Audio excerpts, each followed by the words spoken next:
Escuché una anécdota que había contado el pastor y teólogo R.C. Sproul. En una ocasión dice que estaba afuera de una joyería y escuchó que una de las personas que estaba dentro gritó: ¡alto, ladrón! Y justamente en ese momento vio que venía corriendo una persona hacia él. Y entonces el hermano, ¿verdad? R.C. lo tomó por el brazo al joven y le dijo: detente. Y el muchacho dijo: me rindo. Wow, qué rápido, ¿verdad? Como no puso resistencia, y me rindo. Y entonces llegaron y lo apresaron, dijeron: se lo van a llevar. Y pasó el tiempo y el doctor Sproul se encontró con un oficial y le dijo: oye, ¿qué pasó con ese muchacho, verdad? Que había salido de la joyería y lo atrapé, y luego se rindió y dijo: es que ese joven es un caso muy particular, porque dice, le gusta estar en la cárcel. ¿Y cómo? Sí, lo que pasa es que en la cárcel, ¿verdad?, está en un lugar en donde él se siente más seguro que estar en las calles. Le dan de comer, ¿verdad?, 3 veces al día, le ponen una rutina, y entonces cada vez que lo dejan salir, él hace algo para que lo vuelvan a apresar. Y quizá para nosotros sea difícil pensar en algo así. ¿Cómo puede una persona preferir la cárcel a estar en libertad? ¿Cómo puede ser que haya alguien que piense que eso es lo mejor? Ahora, tristemente vivimos en una sociedad en donde hay estas desigualdades sociales tan fuertes que personas, al estar sin opciones o sentirse sin opciones, piensan que esa es su mejor opción. Y hermanos, qué triste sería cuando nosotros, como creyentes, teniendo la libertad en Jesucristo, decidamos regresarnos a la esclavitud. Porque algo así había pasado con los Gálatas. Ellos habían sido libertados por el Señor Jesucristo, y habiendo experimentado la libertad, el saber lo que es ser libres, habían llegado estos judaizantes y habían dicho: vamos a regresarnos a la esclavitud de la ley. Y es por eso que Pablo está que no lo puede creer. ¿Cómo puede ser que siendo libres quieran regresarse a la esclavitud de la ley? Trágicamente, muchos cristianos pueden estar viviendo algo similar en su vida espiritual, porque el legalismo busca regresarte a la esclavitud de las obras y de creer que tú puedes ser salvo por tus obras o ganarte el favor de Dios por tus obras. Y hermanos, en este pasaje Pablo nos va a estar enseñando que los creyentes son verdaderamente libres en Cristo e hijos de la promesa que Dios nos ha hecho. Y lo que vamos a ver en este pasaje, primeramente vamos a ver la promesa. Eso es lo primero que vamos a ver, la promesa. Versículo 21, si no están ahí conmigo, y por cierto, estos versículos del 21 al 31, en mi opinión, son los versículos más complejos en toda la carta de Gálatas, ¿verdad? Porque habla de muchas cosas, tiene como que muchas cosas que están girando y a veces uno no sabe bien cómo engranarlas entre sí. Entonces vamos a por la gracia de Dios, vamos a buscar entenderlo mejor. Dice el versículo 21, decidme los que queréis estar bajo la ley, ¿no habéis oído la ley? Y hermanos, aquí lo que hace Pablo es que se dirige a los judaizantes, aquellos que dicen, sí, nos queremos regresar, o que estaban diciendo, hay que regresarnos a la ley. En la iglesia en Galacia estaba desviándose hacia la herejía judaizante, pero Pablo tiene esperanza por ellos. Sin embargo, aquí les habla, tanto por un lado a los maestros judaizantes, como probablemente también aquellos que eran partidarios de esta herejía judaizante. Y recordamos, y debemos de recordar que ¿qué es lo que decían los judaizantes? Lo hemos estado diciendo para que nos quede claro. Lo que estaban diciendo los judaizantes era algo así: está bien tener a Jesús, lo necesitas para tu salvación. pero no es suficiente. Necesitas agregar más cosas para ser salvo. Necesitas agregar, en este caso, decían lo que era el rito de la circuncisión y el seguir estas leyes judías del Antiguo Testamento. Y lo que hemos tratado de buscar hacer es cuáles son los paralelos que encontraríamos el día de hoy. ¿Cuáles son esas cosas que nosotros el día de hoy y las iglesias evangélicas nos dicen de manera similar? Está bien que tengas a Jesús, pero necesitas algo más, necesitas algo extra, ya sea para salvarte o para tener el favor de Dios. Y los judaizantes decían, necesitas el rito de la circuncisión, necesitas estos ritos del Antiguo Testamento, necesitas cumplir con estas fiestas, necesitas cumplir con la ley. Y Pablo entonces les pregunta, ¿no han oído ustedes la ley? Es interesante que lo mencione así Pablo, ¿verdad? Que dice, no han escuchado, porque en ese tiempo era más común escuchar la Biblia que leerla, por la sencilla razón de que no había disponibles la Biblia como la tenemos el día de hoy.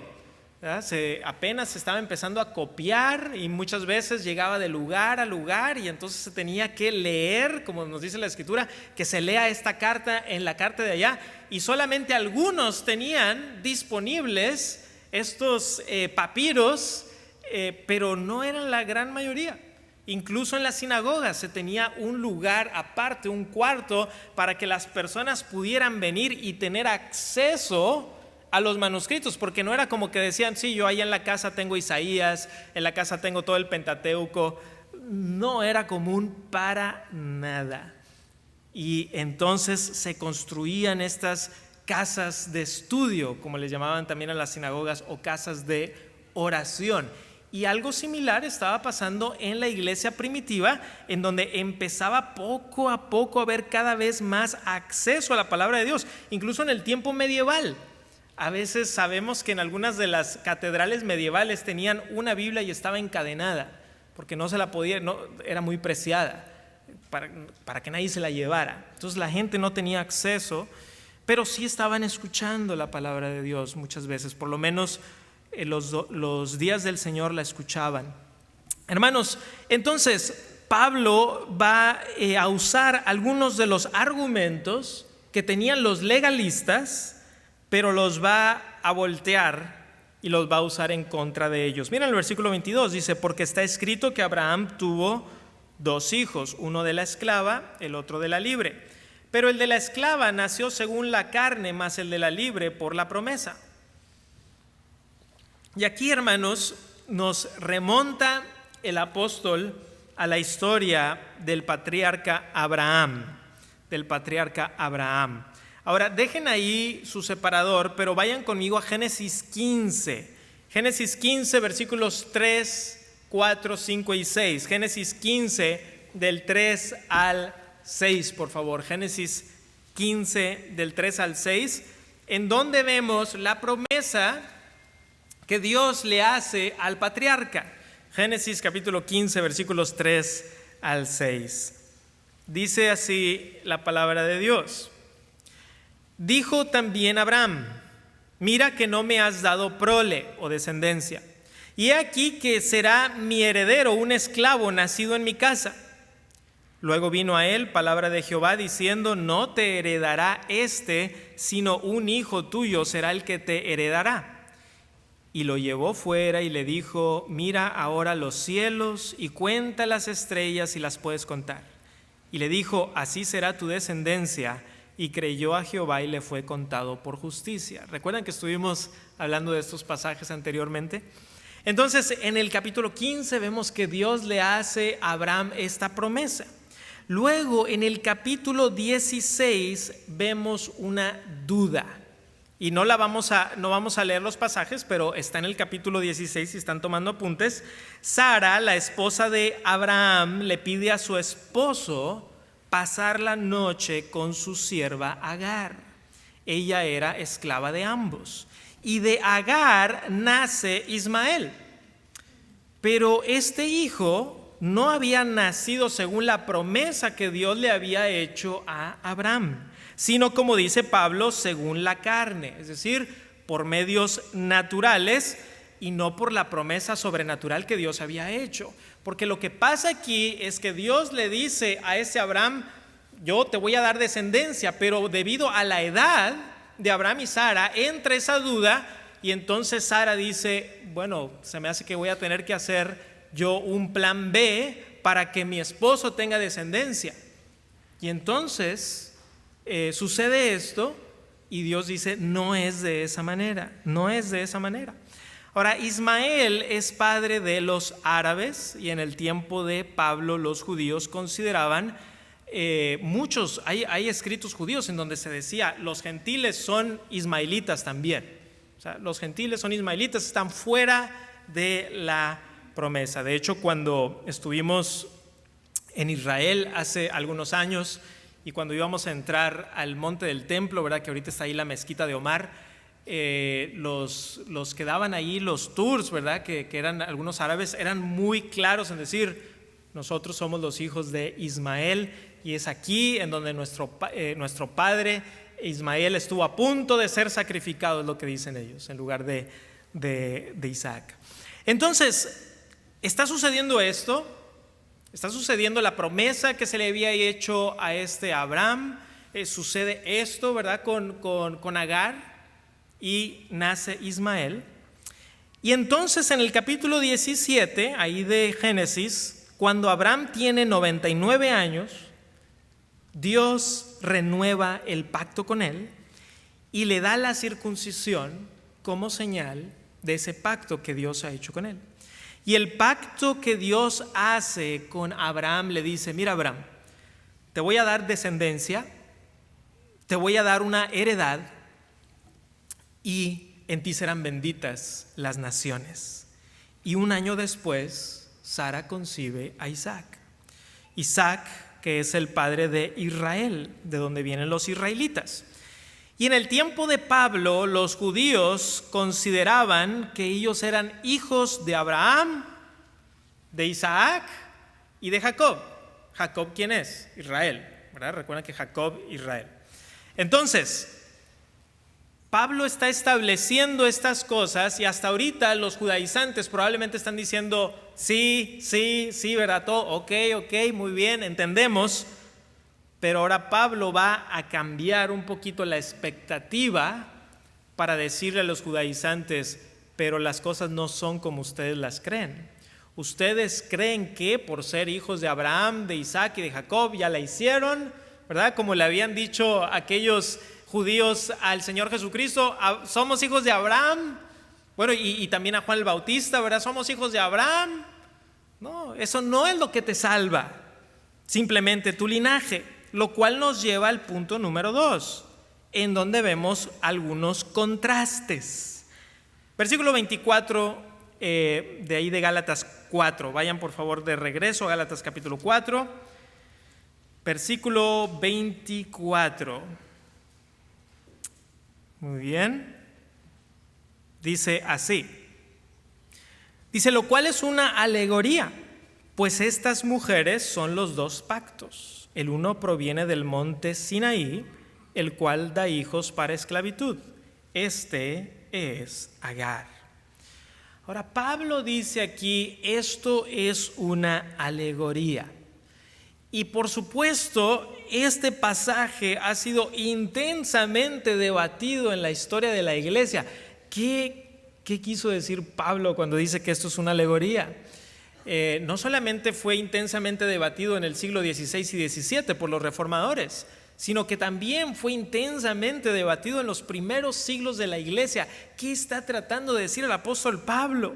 Ahora, hay algunos intérpretes, hermanos, que aquí encuentran justificación suficiente para hacer algo que se le llama el método alegórico de interpretación. ¿Qué es eso? Bueno, en los primeros años de la iglesia cristiana surgió un método de interpretación que se le llama la interpretación alegórica, y típicamente cuando pensamos en la interpretación alegórica pensamos en un teólogo que es, por así decirlo, el campeón de la escuela alegórica, y su nombre fue Orígenes de Alejandría. y él vivió por ahí de los años 200 después del Señor Jesucristo. Y Orígenes, él decía que de acuerdo a la mejor interpretación, la cual él había tomado también de algunos intérpretes griegos, este método alegórico, el mejor método de interpretación era encontrar en la Escritura significados ocultos. Es decir, la Biblia tiene algunos significados ocultos o espirituales, como le llamaba él, y que entonces tenemos que encontrarlos. Y Orígenes, por supuesto, encontraba aquí validez para su método. Él decía, aquí Pablo está haciendo una alegoría y yo hago alegorías también.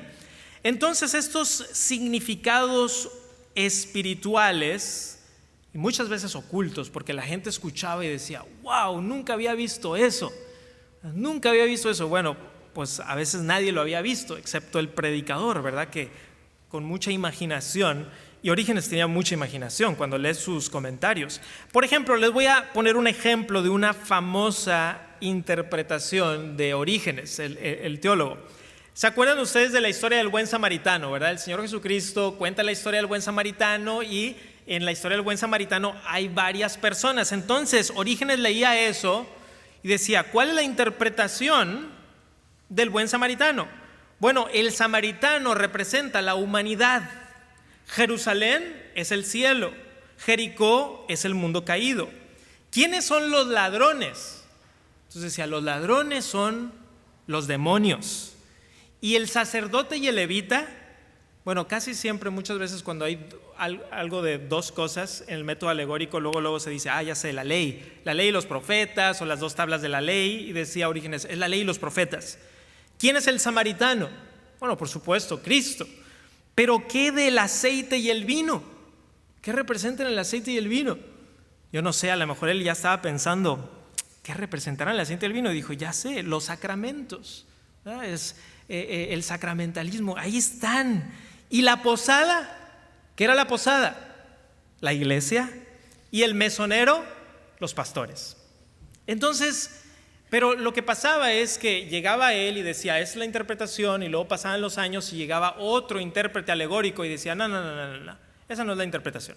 En realidad, el samaritano es tal, y luego pasaban los años y llegaba otro intérprete y decía, no, eso tampoco.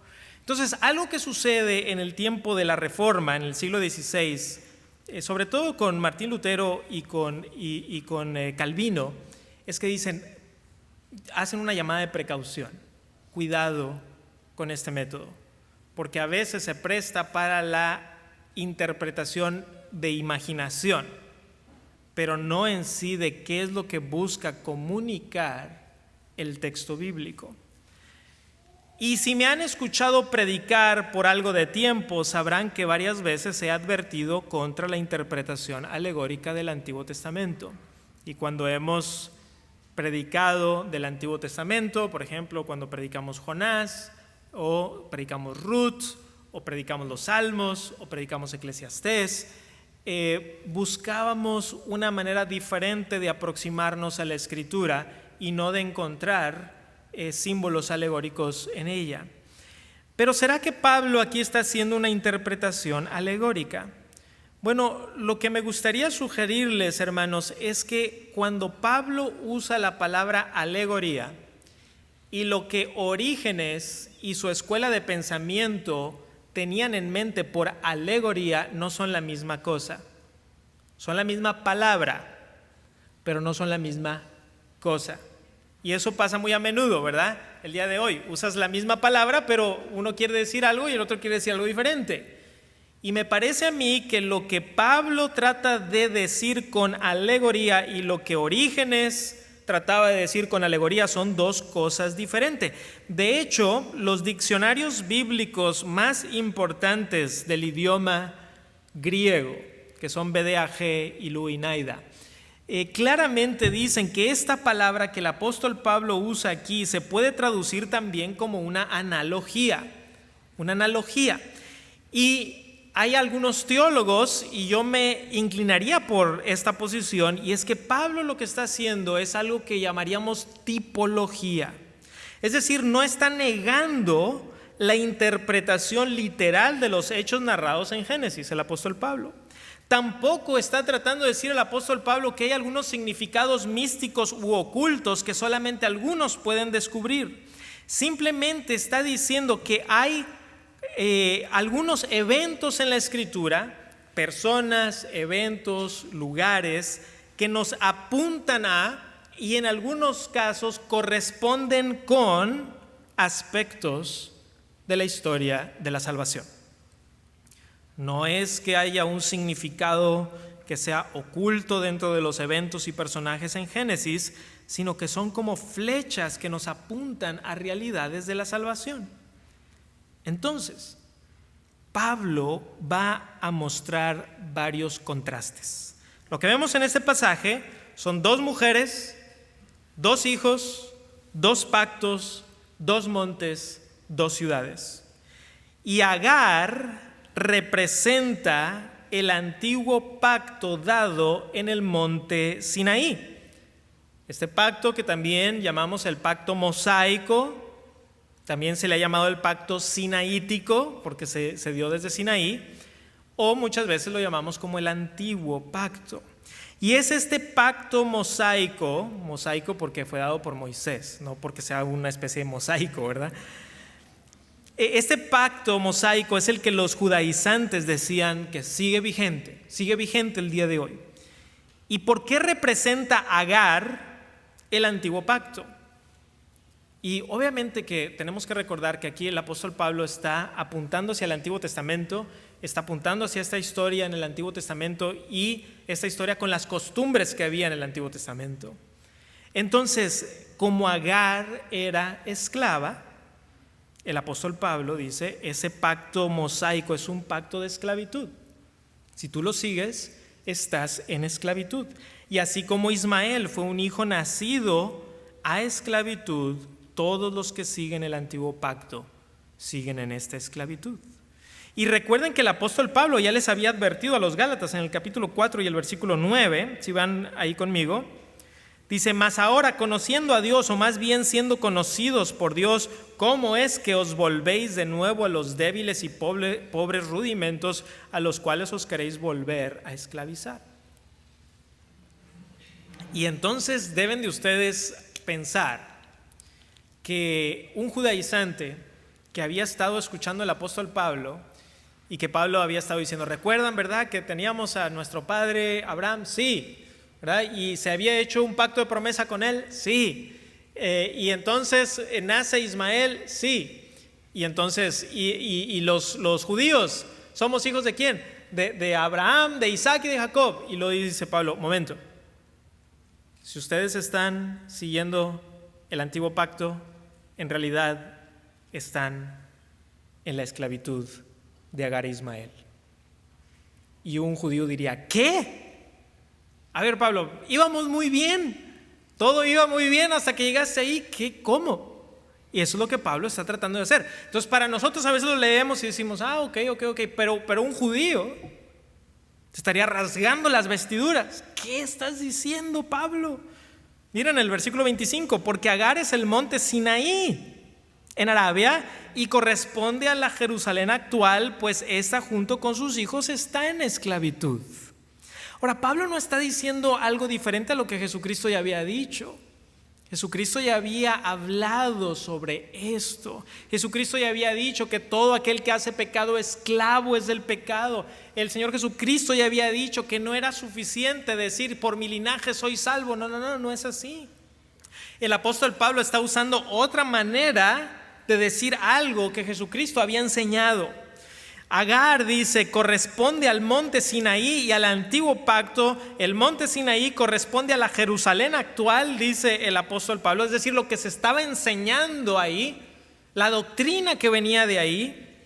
Pablo se está refiriendo a los judíos que moraban en Jerusalén y que decían, nosotros queremos seguir el antiguo pacto, esa es la manera. Bueno, no lo dirían el antiguo pacto, dirían, queremos seguir la ley mosaica, esa es la manera en la cual nosotros nos relacionamos con Dios. Y si ustedes quieren creer en Jesucristo, tienen que ser igual que nosotros.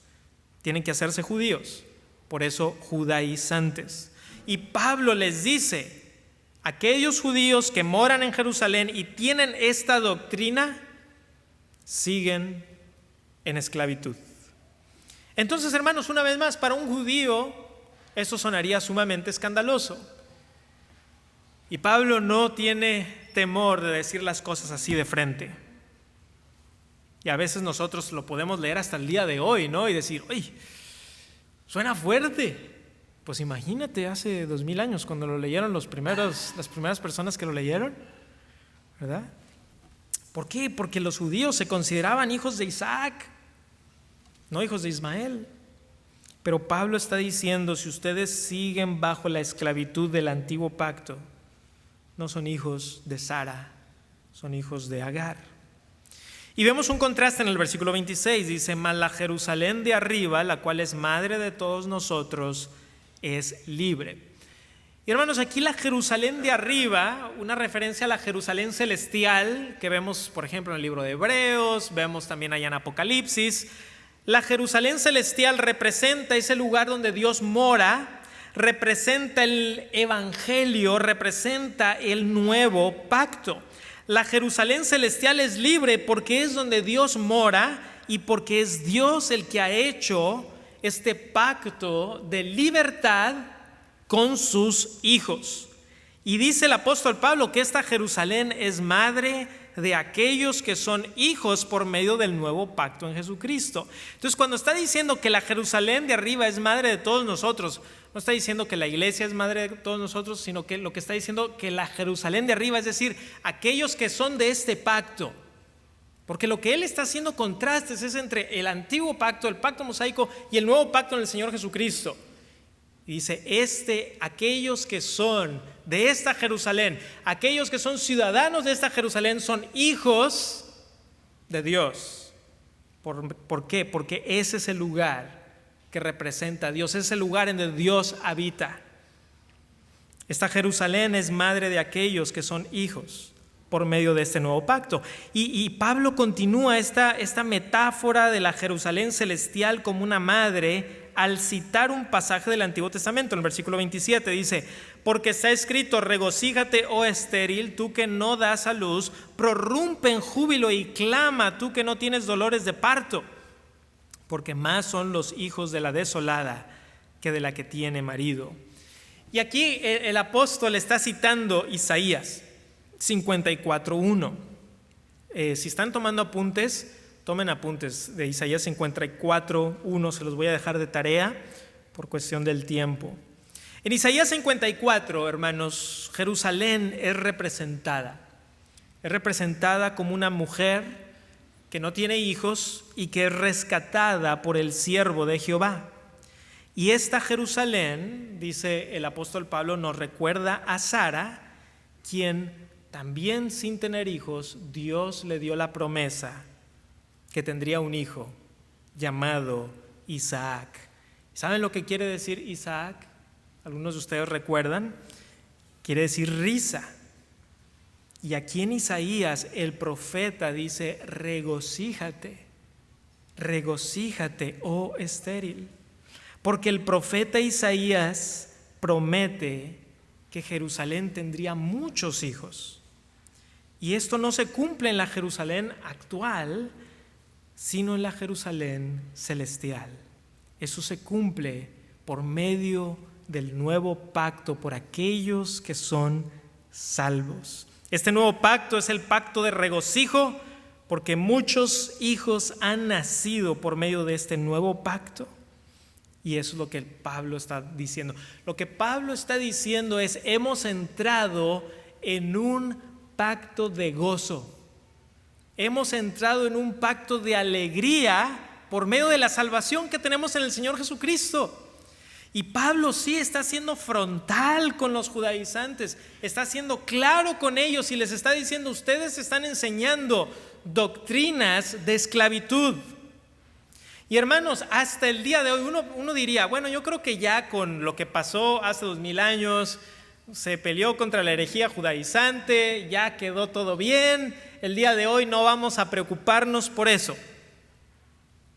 ¿Ustedes creen que el día de hoy no debemos de preocuparnos por eso? Hasta el día de hoy siguen. Y este pensar que tenían los judaizantes, el día de hoy tiene como que varias variantes. Una variante es Una iglesia evangélica que te dice, sí, necesitas a Cristo, pero para verdaderamente tener el favor de Dios, tienes que agregarle estas cosas, ¿no? Tienes que hacer estas cosas para mantener a Dios feliz. Si no, vas a tener a Dios así. Y en lugar de tener una vida de santidad, de obediencia en amor, es porque digo, tengo que o ganarme mi salvación o mantener mi salvación. Me la tengo que mantener de alguna manera por lo que hago o lo que no hago. Quizá me quita mi salvación y me la tengo que volver a ganar.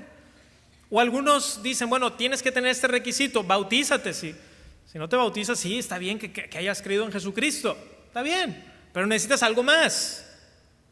Bueno, nosotros creemos y hemos enseñado que el bautismo es esa señal de lo que Dios ha hecho en nuestro corazón, pero no es que me salva, sino que apunta a esa salvación, a esa transformación que Dios ha hecho en nuestra vida.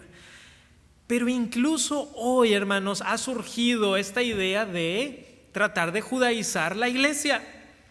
A lo mejor ustedes lo han visto en redes, yo me he encontrado, he interactuado incluso con personas que a veces me contactan y me dicen shalom, hermano, ¿verdad? Y empiezan a decir palabras en hebreo y entonces dicen que no, pero es que si esto, y de repente ya están tocando el shofar y luego ya están vestidos y la barba y a veces te dicen 2 o 3 palabras en hebreo, a veces mal pronunciadas, pero te las dicen, ¿verdad? Como para que te saque un poquito de onda y digas, a lo mejor esa es la verdadera espiritualidad, ¿no?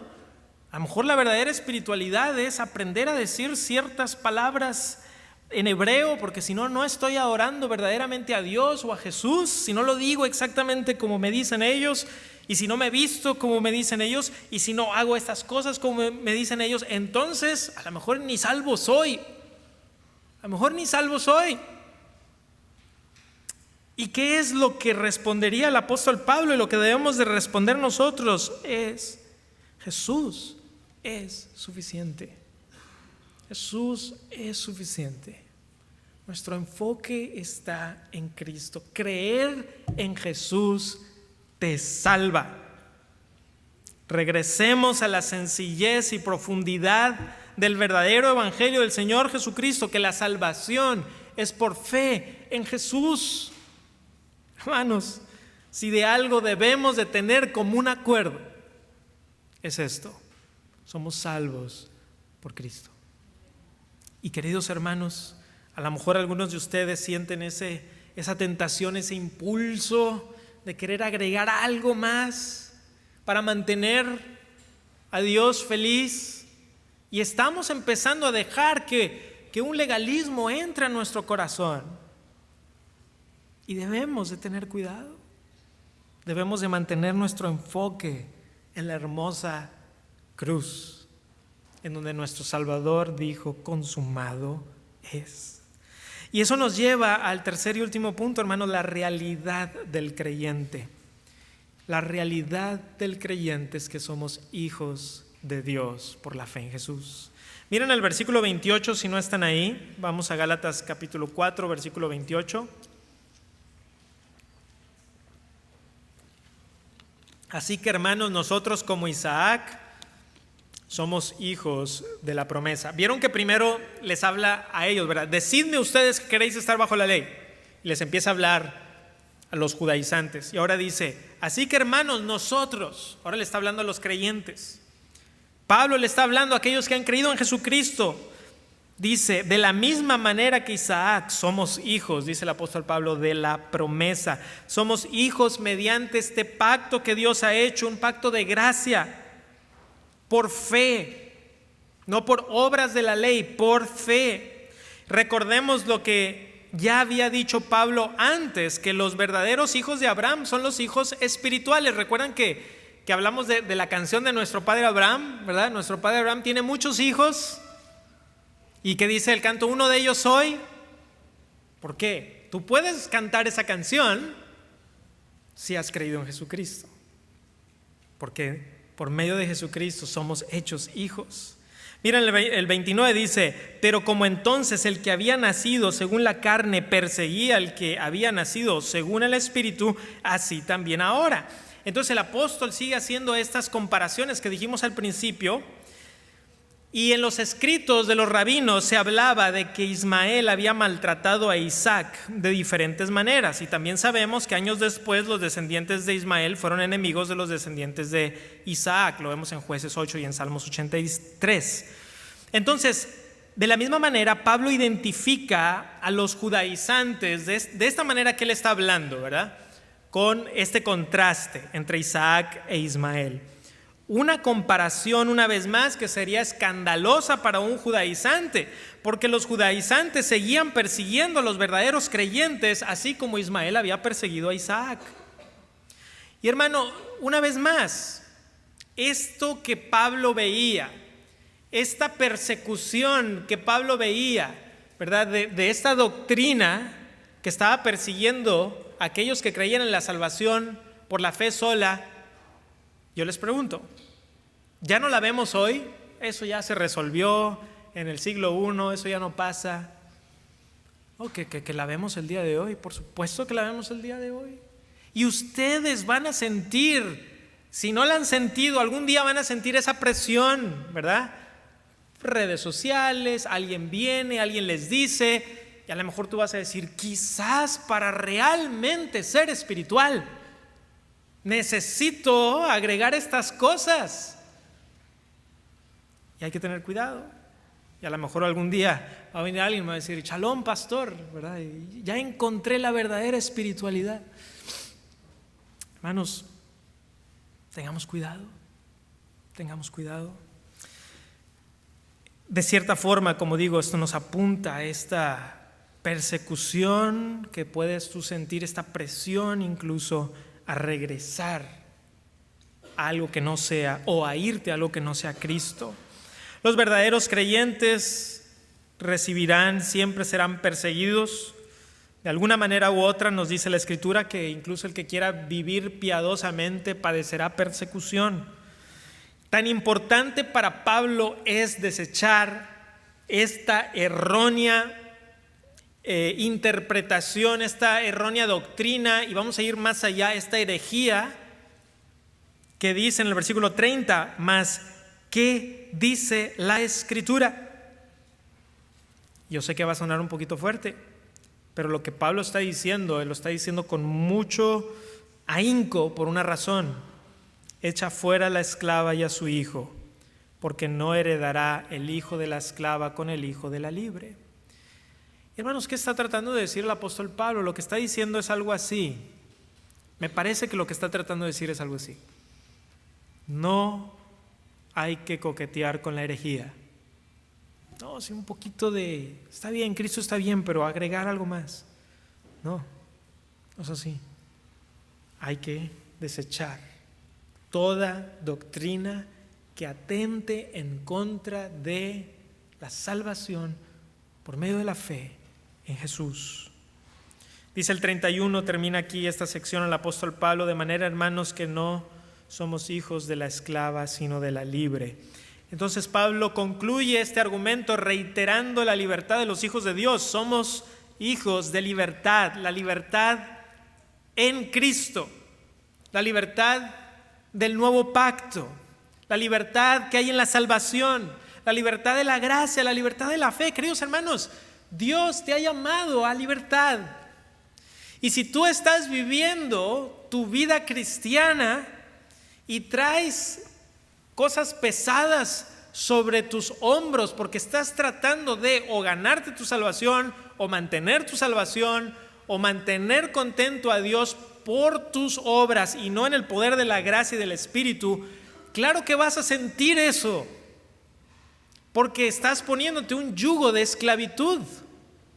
Por supuesto que lo vas a sentir. Y queridos hermanos, puede haber algunos de ustedes aquí que estén sintiendo eso y dicen: ¿por qué nunca puedo sentir como que realmente estoy avanzando en mi vida cristiana?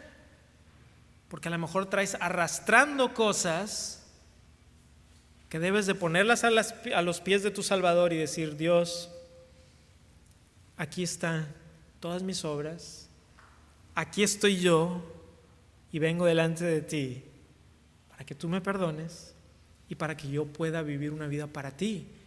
confiando que Cristo me ha salvado. Yo te pregunto, ¿confías en que Cristo te ha salvado?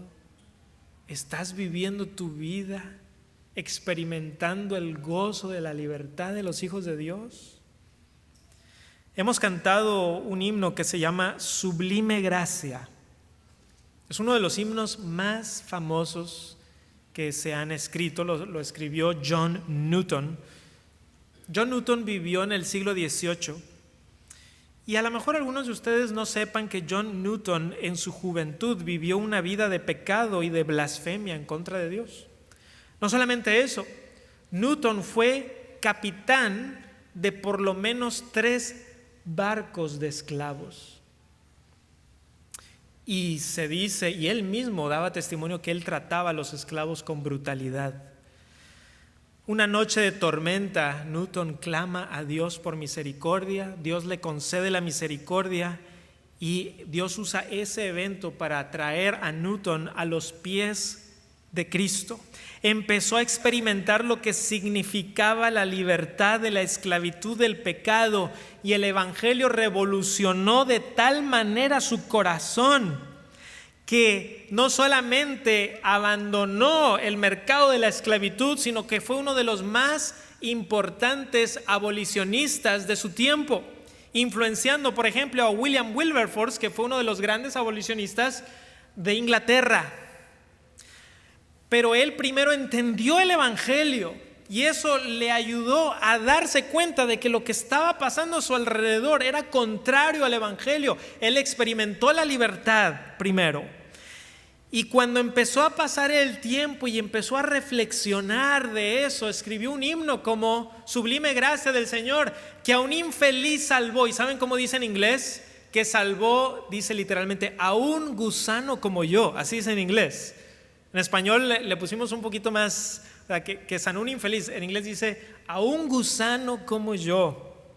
Él se dio cuenta quién era, se dio cuenta lo que Dios había hecho en él y eso impactó su vida de tal manera que impactó todo a su alrededor. Y él escribió una frase que se le atribuye a él y dice así: no soy lo que debería ser, no soy lo que desearía ser, no soy lo que espero ser, pero gracias a Dios no soy lo que solía ser. Y por la gracia de Dios soy lo que soy. Hermanos, la realidad del creyente es que somos libres del pecado, de la esclavitud, de las cadenas de Satanás. Y si tú has creído, eres hijo de Abraham, eres hijo de Dios por la fe y por lo tanto libre en Cristo de la maldición del pecado, y ahora te diriges a la Jerusalén celestial por la pura gracia de Dios. Y hermanos, así como en aquella historia del joven que se quería regresar a la cárcel, que para nosotros diríamos, ¿cómo puede ser que alguien piense así? Debemos nosotros considerar impensable regresarnos a la esclavitud de las obras de la ley. Querer ganarnos la salvación o la aceptación de Dios por las obras es una esclavitud, porque nunca lo lograremos por nosotros mismos, es algo imposible. Por lo tanto, vayamos a la cruz de Jesús y entendamos el perdón que hemos recibido ahí, la salvación que recibimos en Cristo, lo que Él ha hecho por ti. Es una gran salvación, es una gran salvación. Y hermanos, el día de hoy es un buen día para decir gracias Dios por haber salvado a alguien como yo, a un rebelde, a un pecador, a un esclavo del pecado, de Satanás. Directito íbamos hacia el infierno y la condenación eterna, pero Dios tuvo un gran amor por ti, por mí, si has creído en Jesús. Y ahora podemos disfrutar de esa gran salvación. Oremos y demos gracias a nuestro Dios. Padre Celestial, gracias por esta salvación tan grande que hemos recibido en Jesús, Señor. Y te damos las gracias porque podemos decir gloria a Dios, he sido salvado.